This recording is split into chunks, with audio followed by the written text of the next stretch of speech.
everybody, this is Lee Wanner. Today we have the fifth and final mode of the pentatonic scale. Although the series will not end here by a long shot. We'll talk about the blues note. We'll add that to all of these scales. We'll talk about how we can address the third situation when we have dominant chords. And we'll talk about the sixth or flat six, how that relates to minor chords, or how that flat six becomes a sharp 5 if it's a dominant chord, and why that sharp 5 is so cool in the right situation, and why it's so not necessarily in the wrong situation. What is that situation? After that, we'll talk a 3-note per string, blah, blah, blah. That's a recap of what's in store in the future. Today, however, the basic old-fashioned pentatonic scale, we're going to have our final pattern, shape. So this one has a super weird name too. Not as weird as man gong that we learned last time. But it's like, I don't even know how to say it because I've never heard this said before.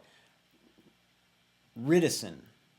I think that's how one would say it. Spelled R-I-T-U-S-E-N. You hear it all the time played. Hear it all the time spoken, not so much.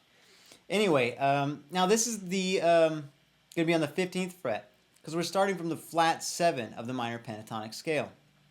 So here's our A, way up on the 17th fret, right? Last time we ended here. So this time we're going to start where we had our pinky, 15th fret with our index finger.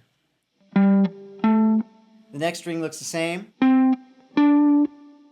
After that, our index finger is going to go down to the 14th fret on the D string, and we use our pinky on the 17th fret.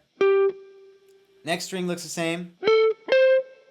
And after that, the last 2 strings look the same as the first 2 strings. Another thing, if you want, you can use your middle finger. Actually, at the 15th fret. I do this, I think, most often. It's hard to tell. Sometimes I don't really think about it anymore, but pretty sure I actually use my middle finger most of the time.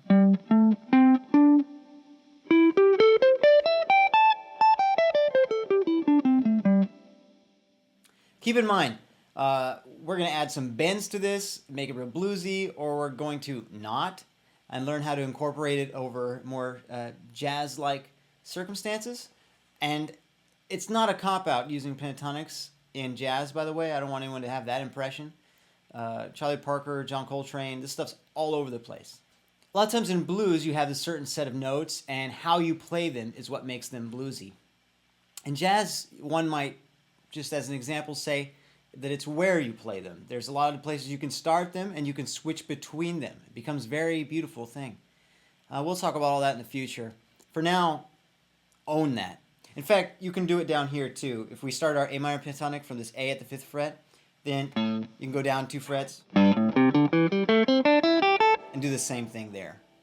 That I hope would be kind of self-explanatory. But shape looks the same. That's the point.